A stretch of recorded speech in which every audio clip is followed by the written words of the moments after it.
Before we even knew it, there were paramedics, police, firefighters, and even an air ambulance on their way to our house.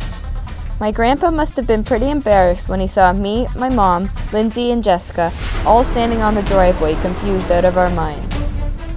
It was about 2 hours earlier when we were getting ready for my first day of grade 3 at QAO. Ethan was at our house to walk to school with us.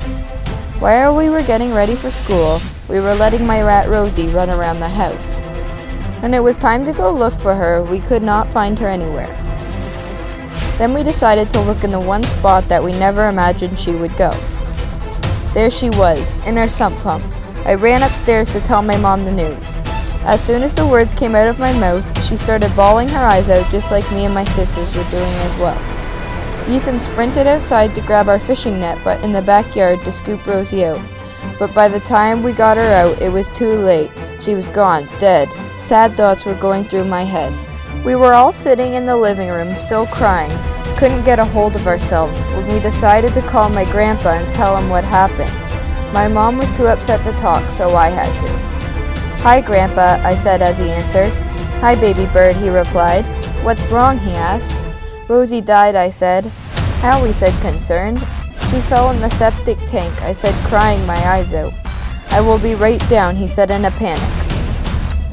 He hung up as fast as a racehorse going 100 miles per hour before I could even say goodbye.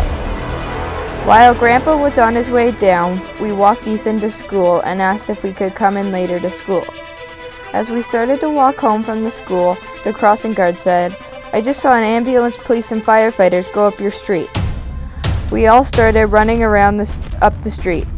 When we got to our house, the ambulance, police, and firefighters were all at our house. We were asking the police what was going on when my grandpa came flying up the road. Alan Kerr has just called us saying a 6-year-old young girl named Lindsay Woods has fallen into the septic tank, the police officer explained. "No, our rat Rosie fell in the sump pump," my mom replied, so relieved. My grandpa misheard what I said on the phone and thought I said Lindsay, my sister, fell in the septic tank.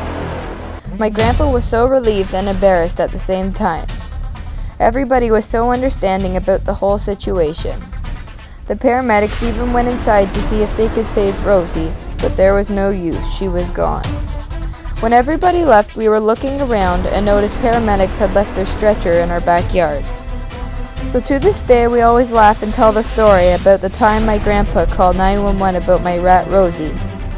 2 weeks after this incident, my class went on a trip over to the Shanty Bay Fire Hall, and there was a picture of my grandpa, and under it said, "If this guy calls, don't go to it."